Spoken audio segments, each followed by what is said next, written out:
National karate champion Avesh ಮಾತಾಡಲು ಕೋರಿಕೆ. ಮತ್ತೋರ್ವ ನಾಯಕರು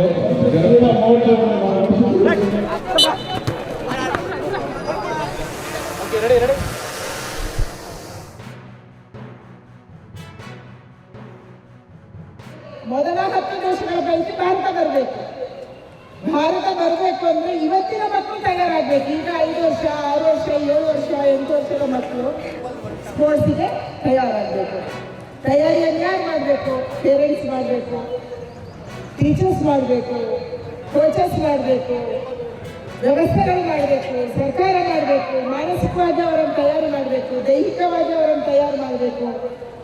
ನಮ್ಮ ದೇಶದಲ್ಲಿ ಓದಿಬಿಟ್ಟು ಯಾರು ಸ್ಪೋರ್ಟ್ಸ್ ಮಾಡಲ್ಲ, ಓದಿನ ಜೊತೆ ಅವರು ತಯಾರಿಯನ್ನು ನಡೆಸಬೇಕು. ಇಂಥ ಹಲವಾರು ವಿಚಾರಗಳನ್ನ ಯೋಚನೆ ಮಾಡಿ ಪ್ರಧಾನಿಯವರು ಇದನ್ನು ಇವತ್ತಿಂದ ವಿಚಾರ ಮಾಡಬೇಕು. ನಮ್ಮ ದೇಶದಲ್ಲಿ ಕ್ರಿಕೆಟ್ ಅಂದ ತಕ್ಷಣ ದೇಶ ಸ್ತಬ್ಧ ಆಗುತ್ತೆ.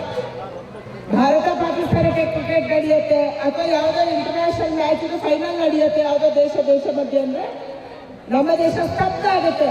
ಯಾರು ರಸ್ತೆಯಲ್ಲಿ ಓಡಾಡಲ್ಲ, ಎಲ್ಲ ಇವತ್ತು ಟಿವಿ ಮುಂದೆ ಕೂತಿರ್ತಾರೆ, ಹೌದಲ್ಲ? ಅದೇ ರೀತಿ 2036 ಒಲಿಂಪಿಕ್ಸ್ನ ಸಂದರ್ಭದಲ್ಲಿ ಇಡೀ ಭಾರತ ಒಟ್ಟಾಗಿ ಭಾರತದ ಯುವ ಜನತೆಗೆ, ಭಾರತದ ಸ್ಪೋರ್ಟ್ಸ್ ಮ್ಯಾನ್ಗಳಿಗೆ ಮತ್ತು ನಮ್ಮ ದೇಶ ಸ್ಪೋರ್ಟ್ಸ್ ಹೋಸ್ಟ್ ಮಾಡಿರುವುದಕ್ಕೆ ಯಶಸ್ವಿಯಾಗಲಿ ಅಂತ ನಮ್ಮ ಮನಸ್ಸಲ್ಲಿ ಬರಬೇಕು.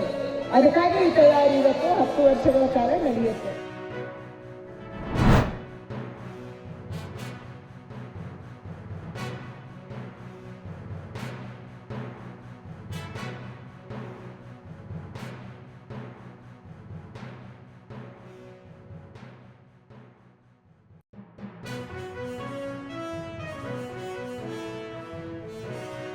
ಅಧಿವೇಶನದಲ್ಲೂ ಕೂಡ ನಿನ್ನೆ ನಾನು ಸಭೆ ಮಾಡಿದ್ದೀನಿ. ವಿಶೇಷವಾಗಿ ಮೊದಲೇ ಅಧಿವೇಶನದಲ್ಲೇ ಉತ್ತರ ಕರ್ನಾಟಕದ ಈ ಸರ್ಕಾರ ಕಳೆದ 2 ವರ್ಷದಲ್ಲಿ ಉತ್ತರ ಕರ್ನಾಟಕಕ್ಕೆ ಏನು ಮೋಸ ಮಾಡಿದೆ, ಭರವಸೆ ಏನು ಕೊಟ್ಟಿದ್ರು, ಅಧಿವೇಶನದಲ್ಲಿ ಭರವಸೆ ಕೊಟ್ಟಿರೋದನ್ನ ಮಾಡದೇ ಇರೋವಂಥ ಕಾರ್ಯಗಳನ್ನು ಇಟ್ಕೊಂಡು ಅದನ್ನು ಮೊದಲೇ ಪ್ರಾರಂಭ ಮಾಡ್ತೀರಿ. ಅದೇ ರೀತಿ ಬೆಳೆಯಿಂದ ಹಾನಿಯಾಗಿರೋವಂಥ ರೈತರ ಪಾಲಿಗೆ ಈ ಸರ್ಕಾರ ಸತ್ತೋಗಿದೆ, ಅದನ್ನು ಕೂಡ ವಿಧಾನಸಭಾ ಅಧಿವೇಶನದಲ್ಲಿ ತೊಗೊತಾ ಇದ್ದೀರಿ.